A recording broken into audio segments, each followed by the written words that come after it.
This happened when I was in junior high school. Our school had a new gymnasium built and there was going to be a kind of concert with students performing to commemorate its completion. I was going to be playing the piano in front of everyone. All the students who weren't involved with the concert were told that they were banned from going into the new gym until after the concert. All of us performers were allowed access to practice in there. The music teacher had set up the stage for the show. It was pretty cool. I decided that I should practice more. So one night, after tennis practice, I went to the gym by myself to work on my performance. It wasn't uncommon for kids to be at school until late. So I decided that I would stay till about 9 o'clock. When I got there, I quickly realized that I was going to be alone. No one else was around. This wasn't a bad thing for me, because I didn't want to feel self-conscious about making a mistake in front of the other kids involved in the show. On that day, it had been raining from the morning and it showed no signs of letting up. I remember that the sound of rain was almost drowning my piano out. The rain outside sounded so heavy just as I realized how loud the rain was. Thunder rang out from above. It was such a loud sound. I remember thinking that lightning mustn't be too far away. Then, as predicted, lightning lit up the whole gymnasium. It was pretty scary, to be honest. The sound of thunder really resonated in there, and the way the lightning lit the whole place up, it made the brand new building feel like a haunted house. Suddenly I was plunged into darkness. The gym had a power outage. I couldn't read the music in front of me, so I couldn't keep practicing. I decided that all I could do was wait patiently until the lights came back on. It was so dark I don't think I'd have seen my hand in front of my face. Some sound was approaching. "Teacher, Bakusa," I called out. My voice echoed in the empty gym. I thought that it must be one of the teachers. They must be here to see if anyone's in here. No one replied, but that noise drew closer. At that point I realized I couldn't hear the noise of rain and thunder so much anymore. Whatever this noise was, its echoing sound around the empty gym was drowning rain and thunder out. I strained my eyes. I couldn't make out anything different around me. I could see pretty well now that my eyes had adjusted to the dark. No one was in my immediate vicinity yet. I could hear that footstep sounding. Noise close by had terrified me. So I leapt out of my chair and ran to the back of the stage. I guess that fight or flight must have kicked in. I wanted to get my back against the wall. The footsteps approached and I felt as if they stopped right in front of my face. Sweat was steaming down my forehead. There was nowhere else to run. I could hear it pacing around in front of me. I felt something tug at the sleeve of my jumper. I was about to scream the new gym down. Then, from above, I heard the hiss of the floodlights starting up. I looked up and bright light filled my eyes. I closed my eyes as the brightness was jarring, and when I opened them I saw our music teacher running towards me with a flashlight in hand. He asked me if I was okay. I can't remember if I was crying or not, but I probably was. He said that I had a really pale face, though he noticed something was strange with the piano. He said that the music sheets were wet and there were wet handprints all over the piano. He stared at me and looked at my school uniform, and then at the sleeve of my jumper. It was wet. We had no explanation for what happened that day, but I'll never forget it. I always returned to the same thought: what if the lights came on a couple of seconds later? This happened about 3 years ago, when I started living alone. I was eager to move out from my parents' house and stand on my own 2 feet. I saved up for a long time and I was finally able to move out and into the city to start my life. I was really excited. Of course, I couldn't afford much, so I was constantly in search of cheap apartments. I'm not sure if you know about this, but in Japan there are so-called homes with histories, and that basically means some sort of fatal accident or crime happened within those walls. These properties are always the cheapest to rent, as most people don't want to live somewhere that they think is haunted. It's also generally established that the real estate agents must disclose the history of the property before anyone signs on the dotted line. Back in those days I didn't really care about living in a property with a bit of history. I just wanted to live in the middle of the city, so I didn't hesitate. I knew a good deal when I saw one. I rented one of those places and I moved in as soon as I could. I used all the money I saved up to buy furniture and appliances. I also used some cash to decorate the apartment. I had it repainted. I made my new apartment my ideal apartment. I was so pleased with the way it turned out. The flooring was this lovely yellow and white pattern, so I didn't get new flooring put in. It was just such a perfect looking place. There was one bad point though, a huge dark stain in the center of the living room. I could imagine how that stain got there.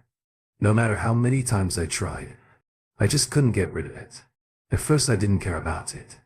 But after a week or so I didn't like looking at it. So I bought a rug to cover it. Things were great after that. Well, at least for a while. One day I got home from work and went to the fridge to get a beer, but the fridge wasn't working. At first I thought my new fridge was broken and I really didn't need that. I checked the plug. I did my standard test for any appliance, turn it off and turn it on again. When that didn't work, I unplugged it. Then I plugged it back in and I was relieved to hear the hum of electricity and feel the cold air start to flow. That was good news. I couldn't afford a new fridge. I took a mildly cold beer out of the fridge, drank it, then decided to take a bath. I went to draw my bath, but no hot water came out. So much for a home with a history. This was more like a defective home that the real estate company had duped me with. I was really angry as the days went by.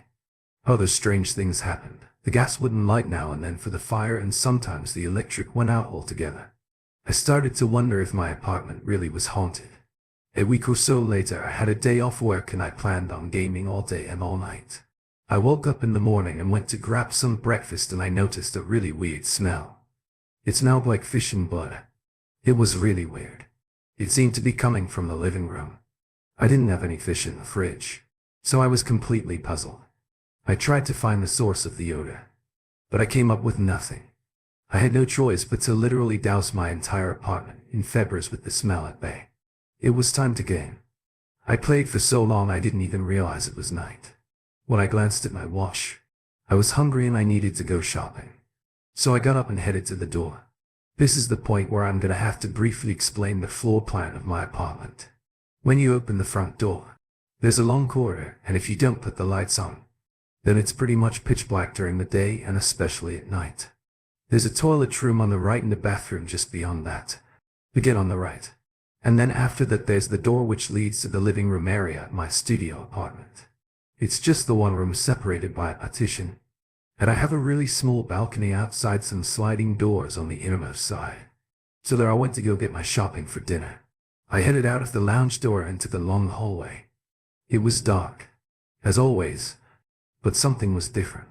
Something was in that hallway with me.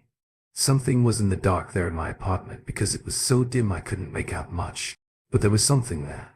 It was too dark to make out the figure of it, so I couldn't tell if it was a person or not. I just froze in place and my heart began to race. I felt as if I could do nothing more than just stand there. I've never felt so helpless in my life. I felt the steady stream of air from the air conditioner blow against the sweat on the back of my neck. I was desperately considering my next move. I was thinking of turning the light on and then I heard a massive thud. It sounded as if someone had pounded their fist against the wall of the door at the end of the corridor. My hand flew to the light switch and flipped it on instinctively. There was nothing there. Nothing in my hallway. When I knew that there was something there. Only moments ago. However, I could smell that horrible bloody fish smell again the second the lights were back on. I have no way of knowing if this was completely imagined in my mind, or if I just had an encounter with something supernatural. But I know one thing, no matter how many times I try, I couldn't get used to the dark again in that apartment. And, believe me, I tried. But when the lights would suddenly go off or I could smell that dreadful smell, I knew that living there was impossible. I knew that I was never alone in that place. I called the real estate agent and told them that I would be moving out. Nowadays I don't mess with homes, with histories, and I live a lot easier. But sometimes when it's dark and I approach a dimly lit hallway, I feel as if something's lurking in that darkness staring at me, watching me. So I leave the light somewhere possible. This is a true experience, which happened to me about 4 years ago when I was a student. Back then, I was obsessed with cars and I spent every night driving through the mountains on various fun roads. On the night in question I went for a drive with 3 friends and one of them had spotted this little side road off to the mountain pass. One of them asked me if we wanted to check it out. And we did. We always drive around here. So it was weird that we didn't ever notice this little road before. I guess perhaps that it had been made recently by some heavy machinery driving into the woods. Maybe some construction was starting up in the area. We were feeling adventurous, so we headed down there. The car shook from side to side. There was no road in place. We continued for about 1 or 2 kilometers and then we couldn't drive any further without risking damaging the car. So we got out and walked. There were trees everywhere. It felt like we were in the center of the woods. We kept going until we reached a clearing and there was a pond up ahead. Beyond the pond at dead end. The pond was oval-shaped and a sign said that it was 2 meters deep. There was a wooden bridge which led out to the center. The water was really clear. There was all sorts of different life in there. Many different plants. I remember thinking about how beautiful it looked, shimmering in the moonlight. We had spent about 20 minutes there when we were talking about leaving. In that instance, I heard a loud noise coming from behind me. One of my friends slipped into the pond. I was really surprised at first, but then I laughed. When I saw him in the water, he laughed too. So I didn't feel too bad, and so did my other friend. I was just thinking about how we were going to make fun of him in front of all of our other friends. It had the makings of a great memory. When I looked back again at my friend in the water, I saw that he wasn't laughing. He was struggling and gasping for air. He looked like he was drowning. My friend shouted, "What's wrong?" "My legs. Something's got my legs. I'm being pulled, help," he replied. We looked at him as if he was joking, but he was serious. He looked in danger. So of course, we all raced over there to try and pull him out. We couldn't lift him. He was really stuck in there. It was as if he was entangled in the pond. We do something. Then, as I was pulling him, I felt his body jolt back down towards the water. He was being pulled. All the laughter and smiles were long gone.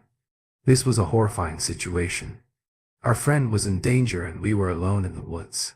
Then, with one final pull, we managed to free him. Then I saw someone. I know I saw someone. They were floating face down right behind our friend. Their body was dirty with the murky pond water, yet their skin was the color of snow.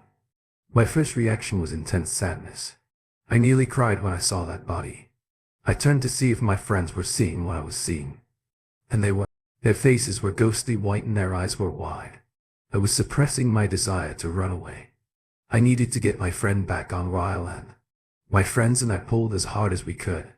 And this is where things become very hard to explain. I saw it. My friends on the wooden bridge saw it and my friend in the pond felt it for sure.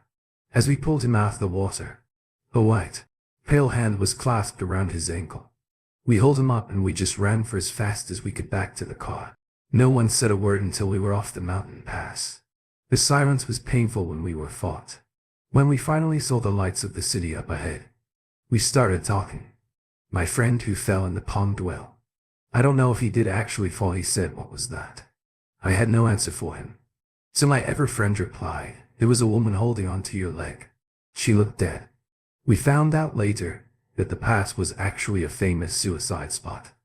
The mountains either side of the pond make it a very secluded and quiet place. We don't drive out on those roads late at night anymore. Many years ago, I got a place at a university outside of my town. I decided that I would use my loan to rent my own place rather than live in a dorm. I was looking forward to living away from my parents for the first time. So I used some of the money I saved up to move to my university city a few months earlier. I needed to get the cheapest apartment I could, since I didn't have a steady flow of income outside of the student loan, and of course, I needed to save as much money as possible for the nights out drinking that I already planned. I didn't pay much attention to the area I was going to live in or the apartment itself. I just wanted to get somewhere cheap and get uni life started. I was such a dumbass I didn't really check the size of the place I was living in either. It was smaller than I expected. It was my own mistake. So I needed to take this one on the chin. But I remember feeling very alone and full of apprehension when I first moved in. I thought that the nerves were natural. But I remember breaking out in goose and stole over on the first day and sensing a kind of atmosphere in that apartment. I didn't like it in there at all. I wanted to leave immediately.